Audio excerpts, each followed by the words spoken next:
Well, hello and welcome to the e-commerce podcast. My name is Matt Edmondson, and of course, it is great to be with you today. And if this is your first time with us, what an episode to pick. Welcome. Genuinely, make sure you like and subscribe and do all of that good stuff because, we are here and we will stay here. And we'd love for you to become a regular to the show. And of course, if you are a regular, welcome back, because today we are celebrating episode 300.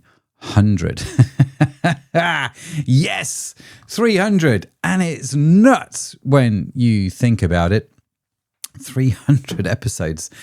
We should probably have some fanfare and some celebration. But I don't quite know how we're going to do that. Maybe I'll go get a kebab later or something. I don't know. Anyway, celebrating 300 episodes. And today I'm going to look at the key lessons that this has taught me doing the show. What are some of the lessons I've learned doing 300 episodes? Man, I still don't know how that happened. We started this podcast back in June 2019.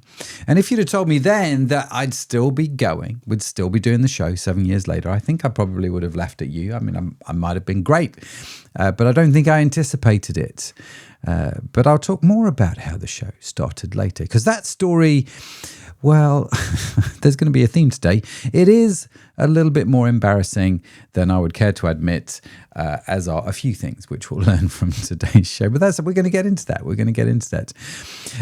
But let me start with the updates I promised you, because I did make a bit of a public commitment on this show, and I think we should probably deal with that first. So back in episode 289, a grand old 11 episodes ago, which was in May, I told you that I was going to run a 90-day experiment on Instagram. And I have run the experiment. Now, the setup was this, right? Davey Fogarty, I think his name is, the Udi guy. I can't remember what it is. They do something like 200 million a year. And he reckons founders under 10 million probably shouldn't bother with doing the whole personal brand thing because the opportunity cost is enormous. And so his argument is spend that time testing ad creatives. You're going to get a better return on your investment. Then we look at people like Alex Hormozy, and we looked at Dan Priestley, who say the exact opposite, right? Everybody should be putting out a shared load of content, and that AI is going to eat up the businesses of founders who don't show up on camera. So these are all quite successful people giving us very contradictory advice. And I said, right, let's just settle it. Let's do a sort of 90-day experiment. I'll do Instagram. I'll run some paid ads. We'll benchmark. I'll publish the numbers on what's going on. I'll let you know what's going on. So as I said, we have been running that experiment, and here's where we actually are. The ads benchmark never actually got run. Not that it underperformed. It never actually happened. So I can't give you the comparison that I promised you, which I can only apologize for. The whole point of the experiment was this sort of head-to-head test, and that's not really happened. We've done a few reels, but not lots, not even close to really what I thought we should be doing right now. And I do want to be a little bit careful here, because there's a version of this, right, where I explain it all away, which I could do. I'm very good at that. We're all very good at the excuses. We are, in fact, moving house after living in this one for 22 years. And actually, as a side note, it's fitting that episode 300, this is going to be the last episode I record in my home studio before we take it all down and move it to somewhere else. My very last episode is episode 300. You may still see some other episodes recorded from here, which we recorded earlier, which we're going to release later. But this is the last episode I'm recording in this amazing studio, which I've thoroughly enjoyed being here. So yeah, we're moving in 7 days, in fact, heaven help us. And so, I've got good reasons for not getting done what I wanted to get done. But, I think it's easy just to turn that into a list of excuses if I'm not careful. So, and I don't want to do that. So let me run through with you some of the things that we have figured out. So the first thing is, again, the experiment has not really happened how I wanted it to happen. And I've obviously got to make a decision whether or not to run the experiment as I wanted to do it at some point in the future, which I think I'm probably going to, but it's not a total failure. As like I said, we have run a few things and we have discovered a few things too. So let's jump into it, because I'm hoping that actually what we found will be genuinely helpful to you. It's good for me to refresh it in my thinking. You know, some of these things that we think about and talk about, it's good to sort of, for me to reprogram my brain with stuff that I have clearly forgotten. Anyway, I gave myself 2 to 3 hours a week for this experiment, but I didn't really get anywhere near to spending the 2 to 3 hours a week, not once really. So whatever went wrong for us, it wasn't a time problem. And I don't think, I mean, I'm saying this, you know, I don't think it was a discipline problem either, because I'm a reasonably disciplined person about most things in business. What it actually was, and it took me... It took me a little while to see this, which is why I say the common theme to this show is going to be my embarrassment, because, you know, I probably should know better. It's the reason I think it didn't work is something called Origination Cost. So what do I mean by that? So the expensive bit, I suppose, wasn't the filming. I can film. Filming's fine. We've got the GIS camera set up in the studio. I've got a setup down at the office. I've got a setup in our Nottingham office. I've got 3 studios. Filming is fine, right? That's not the issue. I've got more iPhones than I know what to do with. I can film the video. The expensive part was actually deciding what was going to be in those videos, what we were going to say, and getting in front of the camera cold and just recording them. I know what I'm doing with podcasts. I can sit here and record a podcast without too much drama, get it all set up how I want to get it set up, and record them, especially if it's an interview. And even solo episodes like this, I'm fairly confident in what I'm doing, but Reels is still quite new. So there's that whole learning cost. And so that's what I mean. It's the cost of originating the thing, the origination cost. And this is probably the cost I failed to budget for. And that's important, right? Now, there was one reel that worked according to my Instagram expert son, who looked at my analytics and told me what they all meant, because obviously we did get some out. It was a reel about building an AI assistant for our business, our ecom business. And the angle we took in the reel was to be slightly contrarian. So everybody's talking about how do you build AI Jarvis. I'm a little bit old school, and so we did this reel where I'm like, I don't want to do Jarvis, I want to do Kit. And Kit, if you're of a certain age, you will know is from the 1980s TV show Knight Rider. And that seemed to strike a chord, and it did, you know, I think about 8,000 or 9,000 views in the end, which for my personal channel, right at the start of this experiment, was brilliant, way more than I expected. I didn't script the video. I just had what they call a beat sheet. So the hook was written out word for word, the landing was written out word for word, and then it was just prompts in the middle that I could just ad lib around, which meant the reel sounded like me rather than me doing an impression of a script, which I never, ever want to do. And so I sort of got I understood how I want to do the reels. The beat sheets definitely work better than scripts for me. Batch recording also worked. And interestingly, I've got a bunch of reels recorded, but we've just not edited them or scheduled them yet, which is something we're solving both with the team and with AI going forward. So why is this all a bit embarrassing? Apart from the fact that I talked about doing this 11 weeks ago and still haven't really got it done, the honest answer is I should have known better. And I got caught up in what I call, and you may never have suffered from this, but I suffer from it all the time, and my team only knows this only too well. I call it entrepreneurial optimism. You know, that sort of blind optimism we have as entrepreneurs that we can just do anything and let's just do it, let's just crack on. But I've learned over the years, it doesn't always work out like that.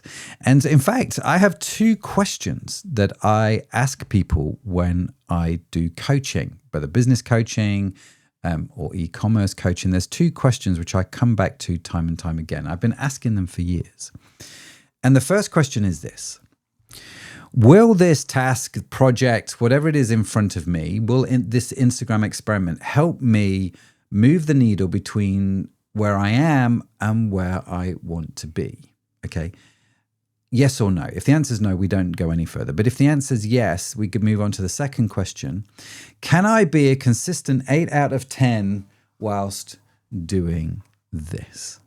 And that's why this is a little embarrassing, because I didn't answer my own coaching questions. I broke my second question and I did it in public on my own podcast. So I'm genuinely sorry and eating humble pie here on episode 300. Having asked probably 100, if not 1,000 other founders some version of those same questions, I didn't heed them. I didn't ask myself, and that's been bugging me. I'll be totally straight with you. Because like I say, we spent 7 years doing this podcast, 300 episodes. I'm saying that a lot because it's still mind-boggling to me that we've made it this far. I've sat here interviewing people about what works. Some of the smartest people in e-commerce that are out there I've managed to talk to, people who have built things I've never built. And I've taken notes on every single one of them. You may have heard me talk about this on the show. Quite often I'll hold up to the camera, if you ever watch the YouTube videos, I hold up to the camera the sort of the notes from the show. So I take notes on all these episodes. Yet for some reason, I still couldn't get myself in front of a camera 3 to 5 times a week for a 60-second reel. So what is going on there? And I think it's an important question because I don't think I'm the only one struggling with this. Hence the reason I thought I'd talk about this in the show, the sort of the key lesson, I suppose, I've learned, not just with the experiment, but with doing the 300 episodes. Because fundamentally, I don't think either me or you have an information problem.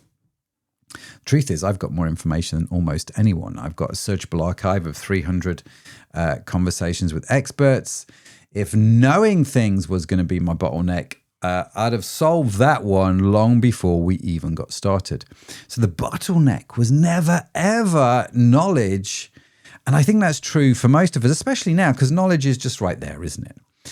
So if I think about my notes, let me talk to you about the notes that I take. Like I say, I hold them up to camera, and I think this is where this all starts. I take pages of them. I have done for a long time. Every episode, every conference, every book, every coaching call, all gets noted. Minutes drawn up, actions, all those sorts of things. It's just one of those skills I learned very early on in life, and I'm very, very grateful for. It's a really important skill. I think it's a good habit. I'm not about to stop it, and I would encourage you to do it if you don't already take notes. But the other thing that I've noticed about all of those notes is they can create a form of overwhelm. Not necessarily clarity all the time, but they can create overwhelm, because when you've got a notebook with 200 good ideas written down, well, I don't know. Honestly, I'm not necessarily that excited about that. I wonder if there's sort of a low-level dread surrounding it, because often the notebook can create these list of things that you know you're never going to get around to, right? And that creates this overwhelm. So you don't really start anything. And so just sort of thinking it through over the years, I used to think this was a failure of discipline on my part. I'd think, right, Matt, listen, dude, you've got all of these brilliant ideas from all these amazing people. Why aren't you doing those ideas from the show? Come on, sort yourself out. Let's get a move on. Let's get cracking. But that's not it, right? I don't think that's it. And it took me a little while to see this. So the problem isn't that the ideas themselves are bad, right? The problem is that every single idea written in my notebook is good. Which sounds like a bit of an oxymoron, doesn't it? Every single one of them is good. Every one of them would move the needle. They answer question 1. Does this move the needle between where I am and where I want to be? Yes. Because that's the reason I wrote them down in the first place, because they passed that test. That's a filter my brain uses as I'm taking notes. Is this a good idea? Will this move the needle?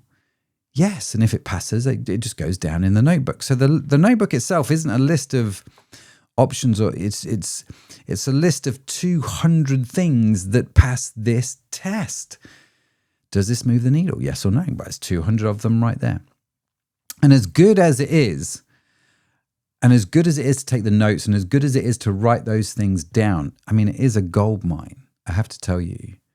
I mean, the times I've sat there when business is not quite doing what it should be doing, and I've gone back to those notebooks and, there's a question, there's a point there, let's work on that.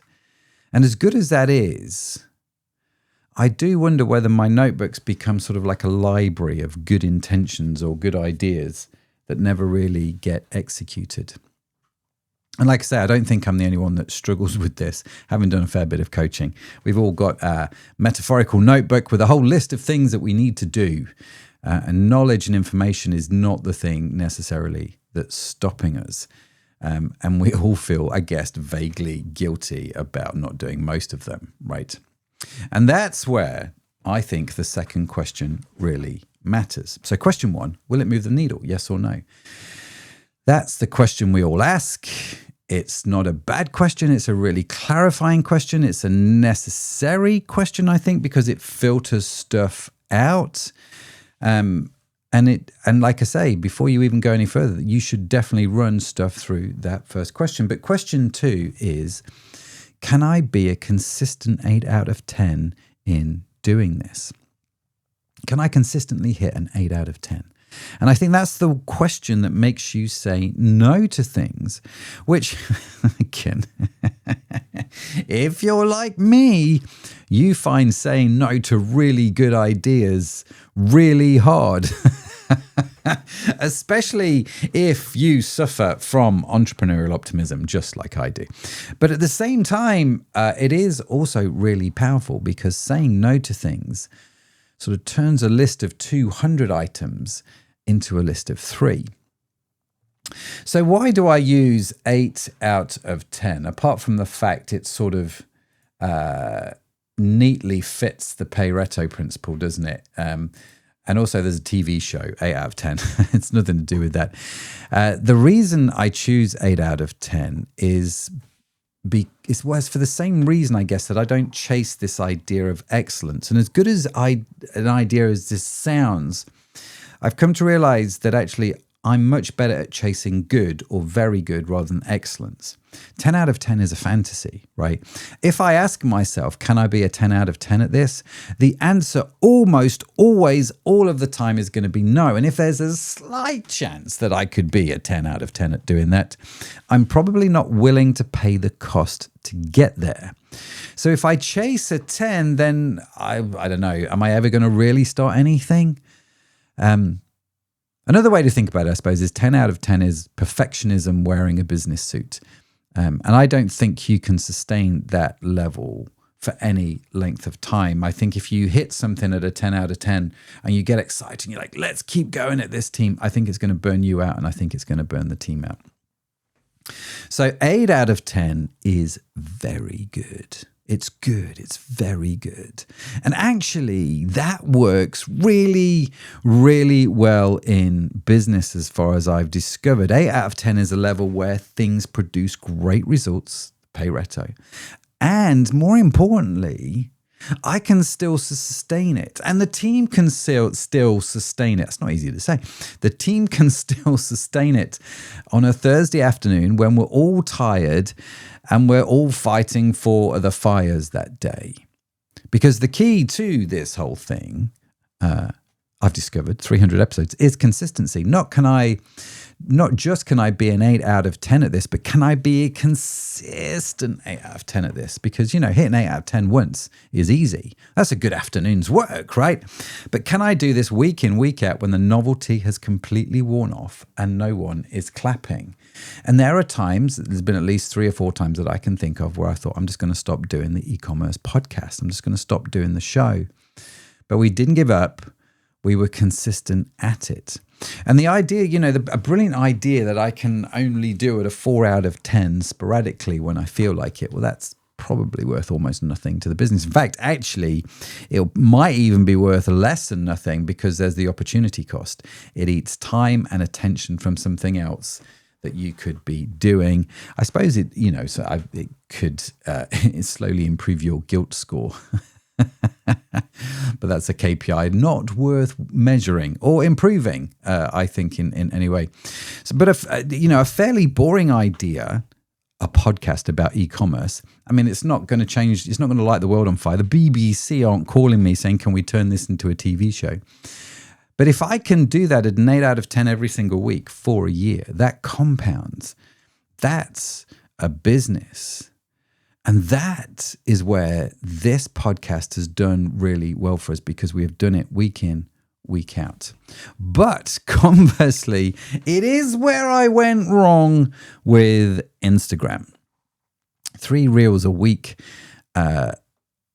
Absolutely. I mean, doing the reels and doing Instagram does pass question 1. I think it does move the needle, especially if done right. Everybody would say that, right? Priestley, Hormozy, even the guy that says you shouldn't do it knows that you should at some points do it. It's not saying don't do it. There is a benefit. It's just there's a bigger opportunity cost from his point of view. So in theory, Instagram sales through question 1, does it move the needle? Yes, it does. But if I'd honestly asked myself question 2, can I be a consistent 8 out of 10 at originating these reels week in, week out, from scratch, on camera, on top of running the business, on top of moving a house, on top of the season that we are in as a company, which I have to say is really, really good?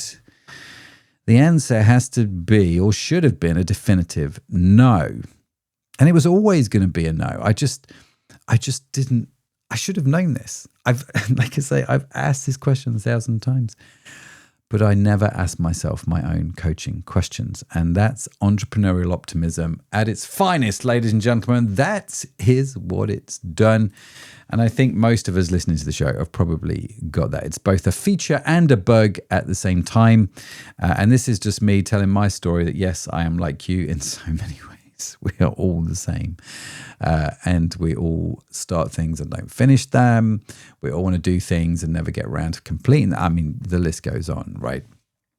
But let's not get too down on ourselves. What else can we learn from this? Because something else I have learned, when something fails question 2, like, can I be a consistent 8 out of 10 doing this? And I go, no, I can't. There's one more question to ask. Okay. And that is simply this. Does this fail because of me or because of the actual task? Because they're completely different problems. And I think one has got a fix. So if it fails because of the task, if the thing itself is genuinely not worth doing, it's not going to help us, or maybe it needs resources that we simply don't have at the moment, or maybe it works in a market that we're not in, or on whatever it is, right? The task itself is not helpful, then fine, we can drop it. We can cross it out of the notebook, and we can feel really good about saying no to something, regardless of whether it's a good idea or not. That's the filter doing its job, right? That's the whole point. But if it's going to fail because of me and not because of the task, like the Instagram challenge, because it needs my face, my hours, my particular brain, then we have to say, well, hang on a minute, is there another way? So with Instagram, what do I do there that is genuinely needing me? What genuinely needs me for the reels? Maybe that's another way to question that, right?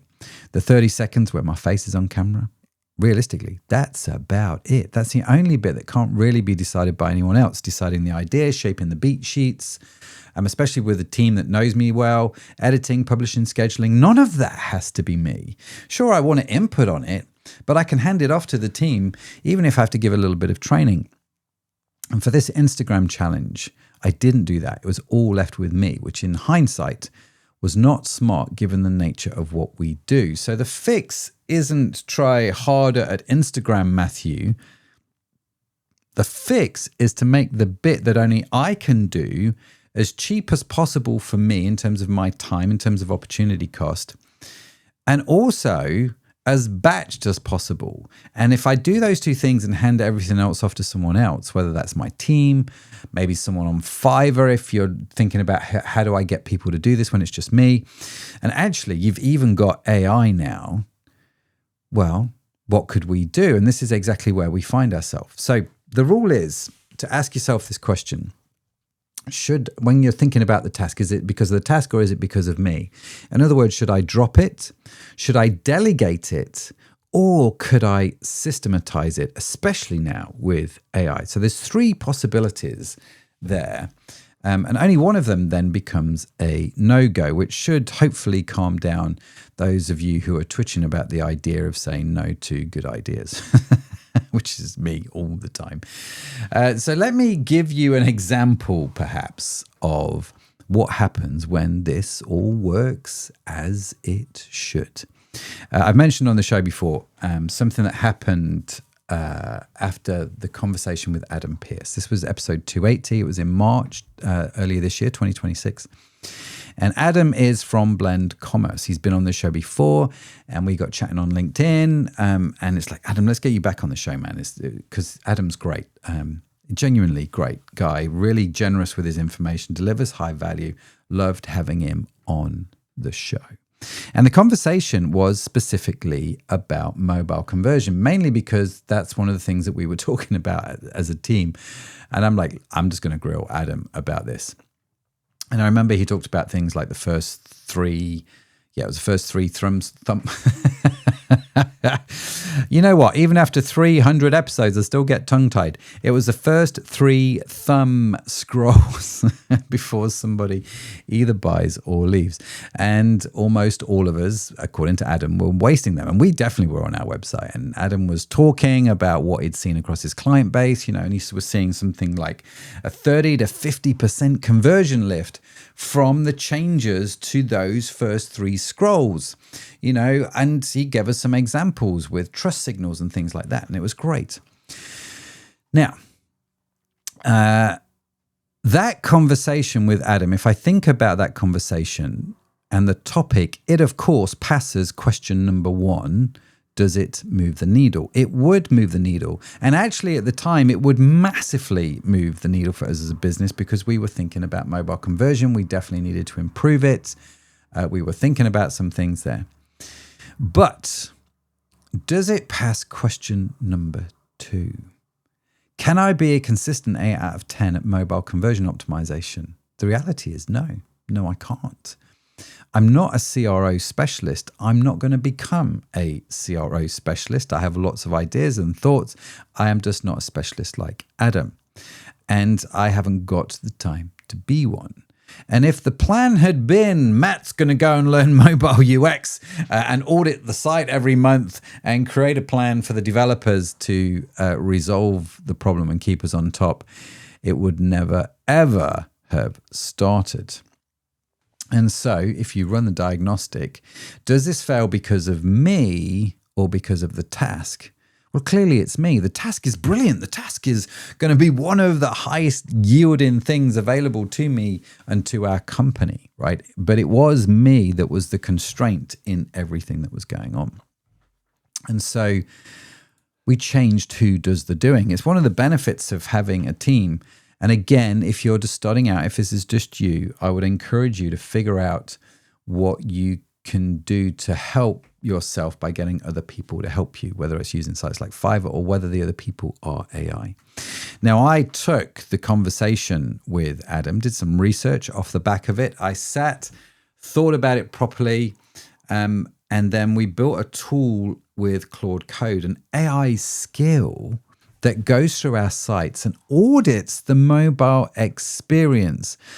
Not only does it audit it, it finds the problem and then tells the developers how to fix them. And once we had that changed everything because the task was great. It was not dependent on me. We had AI running stuff and it can run these audits all day long, every day. And what actually happened was, as a result of that, we created this 3-phase implementation plan which was a real plan with real jobs on it that a real team could actually work through. We have worked through 2 phases of that 3-phase plan as things currently stand. Our mobile conversion is up by over 400%. 400%. That's a hell of a difference, isn't it? And that's on a site that turns over millions. So you can imagine the impact of that. Now, you may be sitting there thinking, how on earth, does that make sense for me, Matt? You turn over millions online, but I don't. That's okay, because the value of this is just in the doing, isn't it? It doesn't matter whether your site's doing $1,000 or $1 million. The fact that your conversion's going up, you're doing stuff that actually matters. And so it's a really interesting idea. And it also makes me think about, well, if that was the value, and I can't put a number on it, but it's worth a lot to our business. What about the podcast series as a whole? It's interesting, isn't it? Because that was one conversation, that was one episode. How do you value 7 years? 300 episodes. I mean, that's in effect, a beautiful thing in its own right. It really is. And we'll talk about that in just a little minute. But this whole thing is filtered in the right way. Okay. The mechanism here is the decision. It's not a budget thing. It's not a team thing. It's the mechanism. And sometimes the resistance you feel to an idea isn't a signal that it fails question 2. This is a really important point. This, again, is something else that I've learned.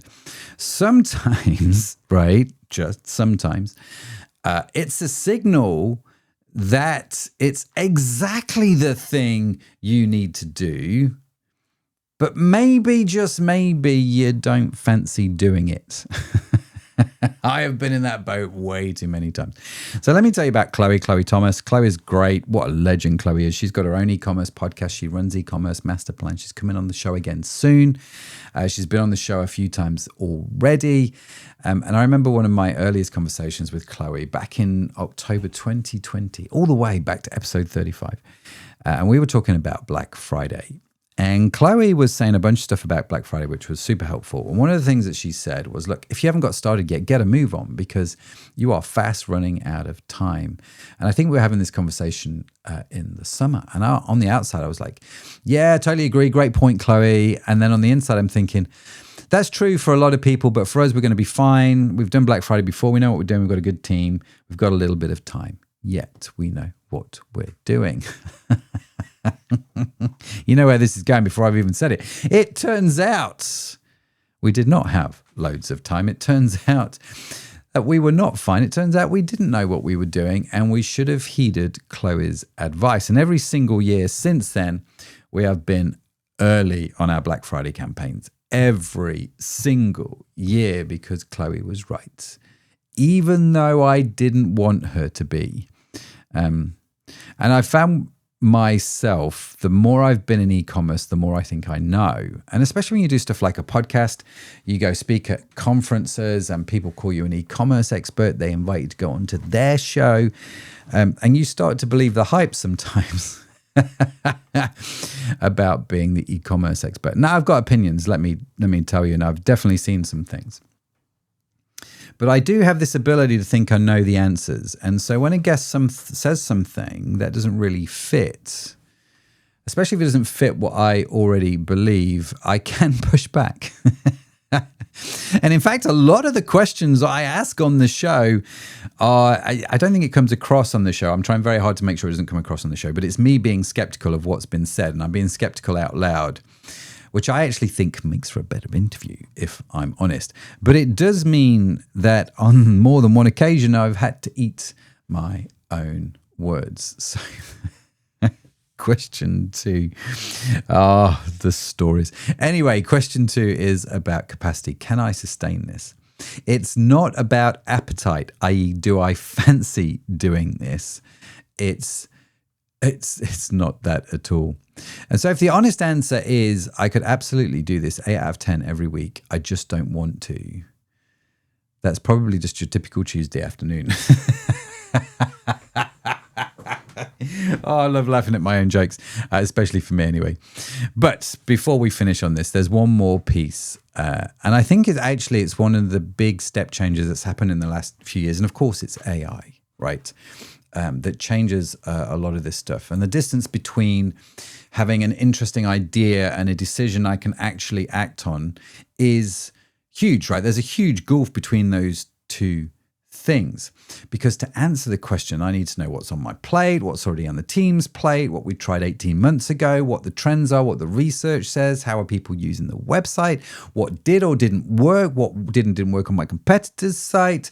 I mean, what's going on in our business right now? Where's that cash flow at? What resource do we have? There is a lot to think through, and finding the space to have that level of thought is not always that easy. It is always profitable, by the way. Some of the best ideas I've ever had have come from being on a mountain or in the ocean, which is never taught at business school. So to combat this, one of the great things about AI, and I appreciate AI is not all great, but one of the great things about AI is, and again, this is totally our thing. We built something called SAM. You may have heard me talk about this on the show, Slingshot AI Mentor. I know some of you use it. It sits on top of Claude. So we're big fans of Claude. We've sort of gone all in on Claude. We've created this sort of e-com layer, which we call SAM. And one of the things that I love about SAM, one of the things that I can actually do with it is interrogate it. And that's the really useful bit for me. Because if you've got it set up right, or if you've set up right, there's a wrong way to do it, but if you've got it set up as we have it set up, it knows where the business is at, it knows what resources we've got going on, what the projects we've got going on, what would make sense, how we could schedule stuff, and it helps think through a lot of those things quite quickly. So I can say, for example, here's what Adam said about mobile conversion. Given where we're at, given what we've already got running, given what we tried last year, does this make sense for us as a business to tackle this now? You can see the analytics, you can see what's going on in mobile conversion. And if it does make sense for us, what's the sort of order? What's the process that we should go through? What's the one thing that we should do now? And I've found that those conversations take anywhere from 15 minutes to maybe 2 or 3 hours, where you're pushing back with AI and you're challenging things. But those 2 or 3 hours are a lot better than the alternative, right? And so really, really valuable to us. Now, again, use AI grounded in your thinking. It is not magic. It is not, despite what people may think, an all-knowing being. It's not here to replace God. I'm definitely wary of the hype. It doesn't do the thing for you. It doesn't get me in front of a camera. It doesn't record the reels, but it does close the gap between me doing it and not doing it. And that's important, okay? And so bringing all of these sort of findings together about the 2 questions, drilling down, how do I close that gap? The final thing to think about, once you've got your handful of ideas that have passed both questions, do not do all of them. And again, this is where entrepreneurial optimism blinds you to the logic. Don't do all of them. Ask the one thing question, which I think is a really powerful question. What's the single thing I can do that won't create overwhelm for me or the team, but that's going to move the needle the most in our business? I'm looking for the one thing. I'm not looking for 5. I'm not looking for any more than 1 right now. What's the thing that we should focus on as a team?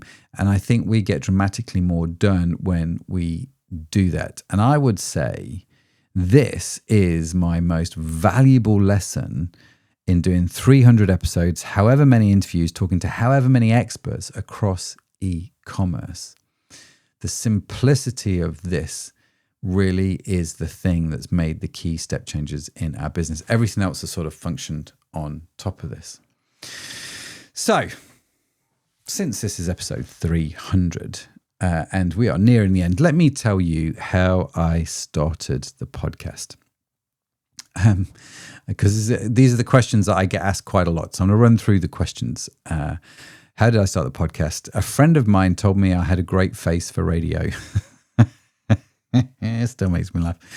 What a legend. But you know what? I liked podcasting. I thought podcasting was fun, as odd as that sounds. That was it. That was the strategy in many ways. It was just fun because I'd already got the kit.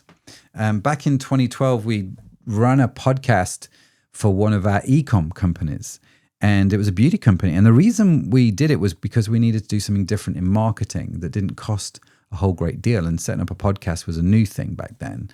And you know what? That podcast made the beauty business hundreds of thousands of pounds in ways I never would have expected and couldn't predict.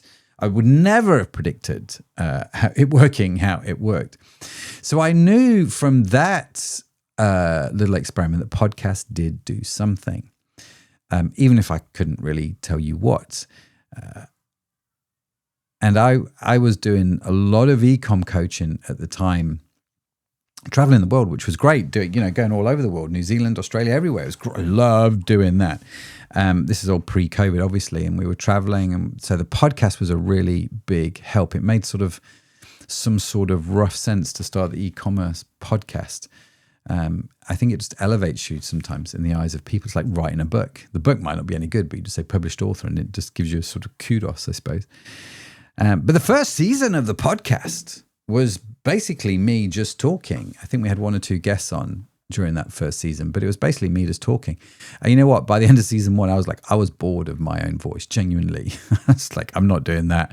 And so that's when we started doing the interviewing thing properly. And we learned a lot in the first two seasons, how to do interviews, what works, what doesn't work, what's engaging, what's not engaging. And we've never, ever really looked back. To this day, I don't ever script an episode. I don't script the questions I ask guests. The questions I ask are all whatever is in my head at the time, which makes sense. I'm always trying to think of who's listening to the show. What would people want to know? And I like the conversational flow. I like the fact that they're not scripted questions. I like the fact they're not pre-programmed questions. It's just like, here we go. Let's just see where this takes us. And you always end up at some interesting places. But one of the really things, next question, what's the most popular episode of the podcast? When you look at the analytics, which I did recently in preparing for this show, I would not have predicted the answer on what some of the most popular episodes of the show were. And honestly, the answer is the very first episode number 1. That episode where I had no clue what I was doing. I just sat down with a microphone and started chatting. 7 years later, we've improved our craft. We've had some great guests. And still the most listened to thing is the one that I made before I learned anything. How does that even work? I don't know. Anyway, I think it's very humbling and very freeing all at the same time. It amuses me. It's still the thing that people go back and listen to. And maybe the reason I question it is because I don't do it when I subscribe to a podcast. I never go back and listen to episode 1. I'm always just listening to what's in front of me. But there you go. So what's the podcast done for the business, Matt? Tell us that. How has it been valuable? What's it been worth, I suppose, financially? Well, it's worth saying right at the start, we never did the whole sponsorship thing for the podcast. We never chased that. That was never going to be the way that this show paid for itself. Was me going and getting, Klaviyo or Shopify to sponsor the podcast. And so I guess if I was measuring it on the traditional method of monetizing podcasts with sponsorships, it's a bit of a failure. We tried one or two things over the years, but we never really sort of connected with anything. But every single week for 7 years, I've sat down, had an hour with an expert or a founder who knows something that I don't, which is something I don't know how you begin to measure the financial value of that. It's not something that I've tracked. It's not something I would even know how to track. But it will be worth millions. I've no doubt it's worth millions. Even just thinking about the conversation with Adam Pearce, I can see the impact that's had on conversion. So if you multiply that by all the conversations I've had, obviously some have had a bigger financial impact for us than others. It's millions. It's absolutely millions. But there's something, and it's great. I enjoy the fact that we've made more money thanks to doing the show, and it's been worthwhile. doing it. Again, not in ways predicted. But one of the sort of the side benefits, I suppose, of doing a podcast like this is the relationships that you form. So if I think about people like Jared Mitchell, he was on the show back in episode 74, which makes no sense to me. And he came on, I think, when I was doing an episode maybe last year, the first ever 3 people interview I did. Anyway, Jared is great.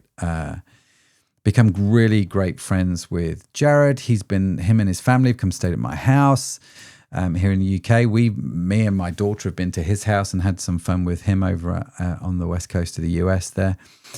Brilliant. All because of the show, right? And he's not the only one in any way. I've got lots of really good friends as a result of doing the podcast. And then there's people like Chris George who came on back in episode 130 to talk about subscriptions. And that ended up opening up some doors. I ended up going to Sub Summit and recording a podcast live there. I could not have opened those doors any other way.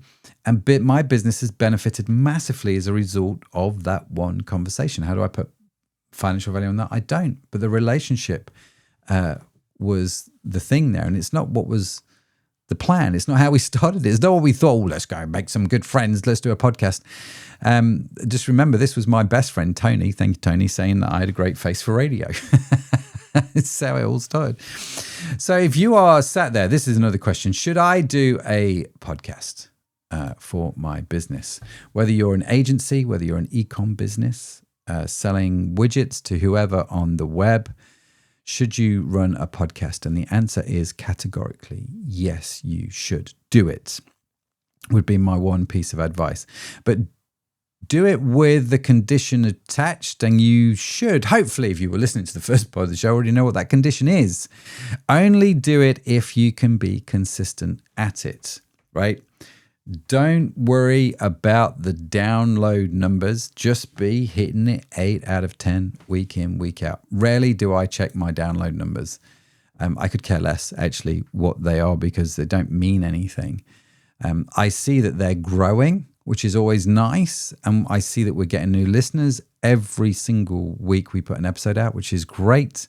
I see the repeat downloads are good, which is great. So I know the basics, but I don't get wrapped up in them. The thing which concerns me the most is, am I delivering value to the people listening to the show?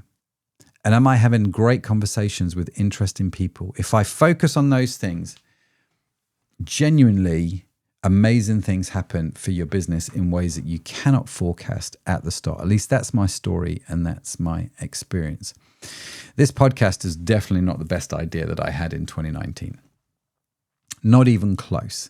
I think I had way more interesting ideas that year. I remember that was the year we were in a different office to what we're in now. I remember where the show started. I had 2 huge whiteboards in my office. I mean, when I say huge, they're the same size as if you know your woodwork, an 8x4 sheet. So 2.44 meters across and 1.22 meters down, 8 foot by 4 foot. I had 2 of those in my office, just crammed full of stuff. So we had some great ideas that year. It's just that this particular one, the e-commerce podcast, I have been able to do at a consistent 8 out of 10 for 7 years, week after week. And that, I think, is the entire reason it has worked. So should you do a podcast? Absolutely. Go for it. Go and do it. Just be consistent at it. And then, well, maybe put it on your list. Go find your list, the notebook, the doc, the Slack channel, wherever your note graveyard is, and run it through the questions. Question 1, does it move the needle? Question 2, can I consistently do this at an 8 out of 10 level? Where something fails, question 2, ask whether it's you or the task before you delete it. And I reckon if you do that, most of you will end up with 2 or 3 things that will really, really transform your business. And that's the key lesson that I have learned from doing 300 episodes, because every good idea, and there are so many of them out there, only works when it goes through that framework. Genuinely. Otherwise, you just overwhelm. But you get this sort of enormous relief when you put them through the framework and you get to focus on work on things that actually grow. So hopefully that has sparked some ideas for you And to make it easy, of course, this being a solo episode, we've got a real simple freebie for you. It's a single page freebie. Probably won't be single page by the time it's formatted and drawn, but the idea is for it to be a single page, because I don't want it. I thought a 12-page workbook about avoiding overwhelm would be a bit ironic. Even for me, that would be a bit ironic. Anyway, in the freebie, we'll put the 2 questions, the drop, delegate, and systematize diagnostic for when something fails, the one thing selector, and we'll throw in a few AI prompts that we use that you can cut and paste straight into Claude or into Sam if you use Sam. And of course, if you want to find out more about Sam, just head to the website. But this will help you grill any idea against your actual business rather than against a fantasy version of your week, which is in your head at the moment. So the link will be in the show notes or in the description if you're on YouTube. Or, of course, you can just head to the website, ecommercepodcast.net. That's ecommercepodcast.net, and click on the resource link. I would love to know your thoughts on this one. What's on your list that's been failing the questions, or the 2 questions, for a little while? Do reach out to me on social media and let me know. And if you want to watch me try and take my own advice, I'm the one on Instagram slowly getting better at talking to a camera. Bear with me for the next few weeks as I move, but hopefully sort of September, October time, things will pick up again. But 300 episodes in. Thank you so much for being here for them. Genuinely, thank you. There is no version of this show, regardless of my cleverness, that works without you guys listening at the other end. And of course, if no one's told you today, let me be the first. You are awesome. Yes, you are created awesome. It's just a burden you have to bear. But that's it from me. Have a wonderful week wherever you are in the world. I will see you next time. Bye for now.